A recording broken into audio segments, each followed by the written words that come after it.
Here. Why have we come to this odd corner of the town? It's Christmas here, too, you know. That's Bob Cratchit's house. Perhaps it was the spirit's own generous nature and his sympathy for all poor men that led them straight to the home of Scrooge's faithful clerk. Goose! They're cooking goose down there! Rizzo, get out of the way. Hey, don't be sweeping the chimney now. You're blocking the smell. This is Bob Cratchit's house? How do you know that? You just told me.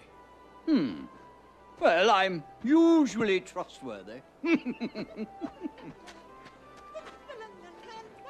Who's that? Mrs. Cratchit, of course.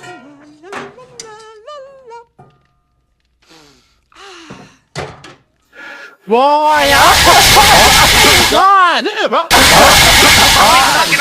This is going me out. This is coming away. This is going me out.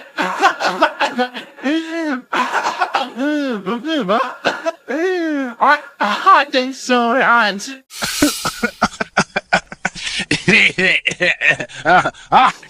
Oh, that smells wonderful. Oh, good grief. Hey, I'm stuck. Get me out of here. I knew you weren't suited for literature. Oh, at least I landed on something soft. And hot! Ooh, ooh, ooh, ooh, hot, ooh, hot, hot, hot, hot, hot.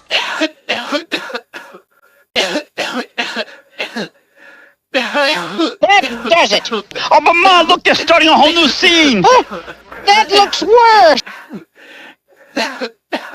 That does it! Show business is not for you! Oh, but Mom, look, they're starting a whole new scene! Oh, that looks worse! Yeah, he's real dogged about this kind of thing. Mother! I thought you said we couldn't eat the chestnuts until Father and Tiny Tim get home. Oh, I wasn't eating them. I was merely checking them to see if they were not burnt. It's a chef's thing, dear. And do not shout, Bettina. I'm Belinda. I'm Bettina. Of course you are, Bettina. Belinda! Whatever.